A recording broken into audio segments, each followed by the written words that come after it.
جب ایک آدمی آتا ہے حضرت ابو دردہ کے پاس، فرمایا میں اس غرض سے آیا ہوں، مجھے سرکار کا فرمان بتائیں جس پہ میں عمل کروں، مجھے آقا کی بات بتائیں، سرکار کی حدیث سنائیں۔ تو حضرت ابو دردہ فرماتی ہیں پھر سنو، میرے سرکار فرماتی ہیں جو اس غرض سے سفر کرتے ہیں میں جاؤں گا اور حدیث سنوں گا، اس پہ عمل بھی کروں گا، وہ سمجھ لے میں جنت کے راہ پہ چل رہا ہوں، جنت کے راستے پہ چل رہا ہوں۔ ابو دردہ فرماتے ہیں یہ بتاؤ کہ آپ کسی اور کام کے لیے تو نہیں آئے؟ آپ فرماتے ہیں قسم ہے اس ذات کی میں کسی اور کام کے لیے نہیں آیا، میں سرکار کا فرمان سننے کے لیے آیا ہوں، بھئی حدیث سنوں گا، عمل کروں گا۔ میرے سرکار کے غلاموں، جب بھی حدیث پڑھی جائے اس کو توجہ کے ساتھ سماعت فرمائیں، اور جہاں جہاں آواز آتی ہے وہ بھی سنیں اور اس پہ عمل کریں۔ ہمارے لیے بھی دعا فرمائے، اللہ ہمیں بھی عمل کرنے کی توفیق عطا فرمائے۔ اور میں ایک بات بتانا چاہتا ہوں، امام احمد بن حنبل آپ بہت بڑے امام ہیں۔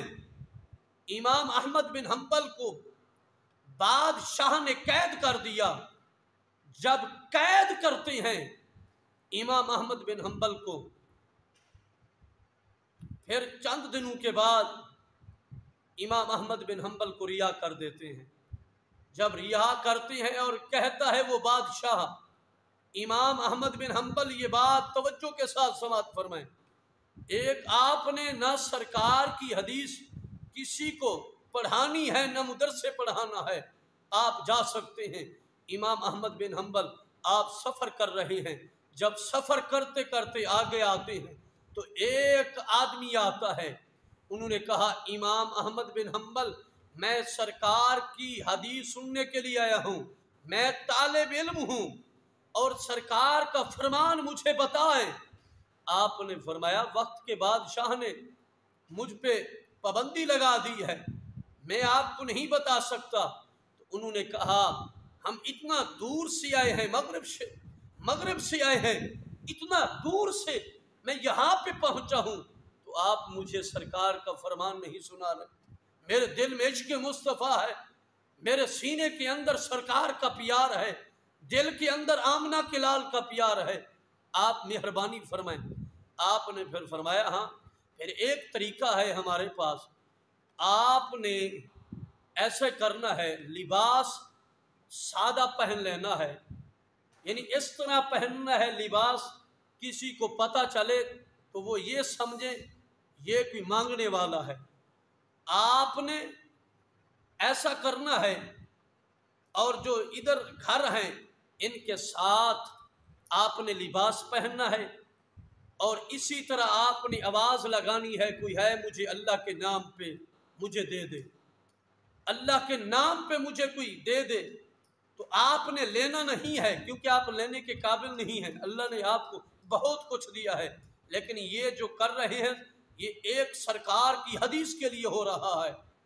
جب میرے گھر آنا ہے، آپ نے میرے دروازے کے قریب آپ نے پہنچنا ہے، تو پھر آپ نے اونچی اونچی آواز سے یہ آواز لگانی ہے کوئی ہے مجھے اللہ کے نام پہ کچھ خیرات دے دے، مجھے اللہ کے نام پہ کوئی خیرات دے دے۔ اللہ اکبر۔ جب آپ اسی طرح مانگیں گے اور دروازہ بند ہو جائے گا، میں اسی سائڈ پہ اپنے چار دیواری میں کھڑا ہو کے اور آپ کو سرکار کا فرمان بتاؤں گا، آپ کو رسول اللہ صلی اللہ تعالی علیہ وسلم کی حدیث پڑھوں گا، قال رسول اللہ صلی اللہ علیہ وسلم پڑھوں گا۔ اللہ اکبر۔ آپ اسی طرح سرکار کی حدیث سنتے رہے، حتیٰ کہ 1 سال کے بعد آپ بہت بڑے عالم دین بن چکے تھے، آپ عالم دین بھی بن چکے تھے، اپنے گاؤں میں اپنے چک میں امام مسجد بن چکے تھے ایسی حدیث پاک سننے کے لیے۔ آج تو حدیث پاک ہمیں سننے کے لیے ٹائم نہیں ہوتا، ہم توجہ کے ساتھ ایک حدیث سن کے یاد کر کے उलमा, कारी, आलिम, इमाम मस्जिद कितना बयान करते हैं। कभी किसी से पूछा है, हदीस याद हुई है, वो कहता है बस हमने इधर से सुनी है तो इधर से निकाल दी है। मैं कहना चाहता हूँ पूरी दुनिया को, एक हदीस याद करना और उस पे अमल करना, याद रखना, अल्लाह तुझे नेकियां अता फरमाएगा। जब घर से निकले जुम्मा मुबारक पढ़ने के लिए तो इस नियत से आ जाए अल्लाह के घर के अंदर, मैं जाऊंगा और जो आलिम, जो हाफिज, जो कारी हदीस पढ़ेगा, बयान करेगा, मैं उस पे जरूर अमल करूंगा, हदीस याद करूंगा, अपने घर वालों को भी सुनाऊंगा।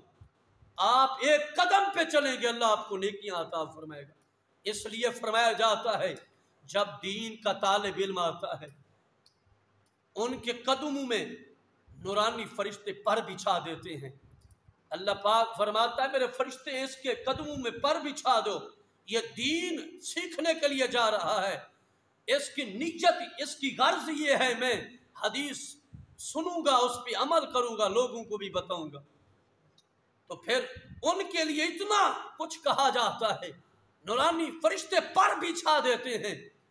अल्लाह के बंदे, हमारे पास, हम खुद भी तालिब इल्म बन सकते हैं। हम सफ़र कर रहे हैं, सफ़र करते करते हम ये सोचेंगे एक हदीस याद है, हम हदीस ये लोगों को जाकर बताएंगे तो अल्लाह हमें सवाब अता फरमाएगा, अल्लाह हमारी परेशानियां दूर फरमाएगा। हमारी नियत ये होनी चाहिए, हमारी गर्ज ये होनी चाहिए, हम सरकार की हदीस सुनेंगे और उस पे अमल करेंगे, लोगों को बताएंगे, लोग उस पे अमल करेंगे, कब्र हमारी बन जाएगी। लोग जब तक अमल करते रहेंगे आपकी कब्र रोशन हो जाएगी, अल्लाह भी राजी हो जाएगा, मुस्तफ़ा भी राजी हो जाएगा। मेरे सरकार मदीने के ताजदार आमना के लाल इरशाद फरमाते हैं, जिस बंदे ने मेरी एक हदीस सुनी, उस पे अमल किया और फिर जिस तरह सुनी सही तरीके से, जो बयान करने वाला है वो भी सही बयान करे और जो समाअत फरमा रहा है, सुन रहा है, वो इस हदीस को याद करे और फिर आगे लोगों को बताए। अल्लाह के नबी इरशाद फरमाते हैं उसका चेहरा तरोताज़ा रखेगा अल्लाह पाक, उसका चेहरा नहीं बिगड़ेगा, उसके चेहरे पे नूर आ जाएगा, क्योंकि वो हदीस पढ़ने वाला है, लोगों को बताने वाला भी है। हम सब दीन के तालिब इल्म बन सकते हैं। ये नहीं है हम आलिम दीन की डिप्टी लगी हुई है, वो हमें बताएंगे, हदीस बताएंगे, बस हम सुनेंगे, इस कान से सुनेंगे, इससे निकाल देंगे। नहीं नहीं, हम सब सुनेंगे, उस पर अमल करेंगे, फिर लोगों को बताएंगे। आज आलिम दीन से ऐसी बात सुनी है, आज आलिम दीन ने हक और सच डंके की चोट पे कर दिया है। हम सब अमल करें ताकि उस आलिम दीन के लिए हम दुआ भी करते हैं, अल्लाह उसकी खैर फरमाए। जिन्होंने हमारे दिल को सरकार की मोहब्बत से रोशन किया है, सरकार के इश्क से रोशन किया है, तो सरकार के गुलामों फिर हमारी तुम्हारी कब्र बन जाएगी। दुआ है कि अल्लाह पाक हम सबको अमल करने की तौफीक अता फरमाए। हमारी यही गर्ज होनी चाहिए। अगर हम किसी मुसलमान भाई को मिलने के लिए जा रहे हैं तो हमारे दिल में यही ख्याल होना चाहिए, हम जब मिलेंगे तो पहले सलाम करेंगे, कहेंगे अस्सलामु अलैकुम व रहमतुल्लाहि व बरकातुहू। जब हम ये सलाम करेंगे और अल्लाह हम पर 90 रहमत नाजिल फरमाएगा और जो सलाम का जवाब देगा उस पर 10 रहमत नाजिल फरमाएगा, और फिर हम बैठ जाएंगे और बैठ कर ये सूरत पढ़ लेंगे, कुल हु अल्लाहु अहद अल्लाहु समद लम यलिद वलम यूलद वलम यकुल लहू कुफुवन अहद।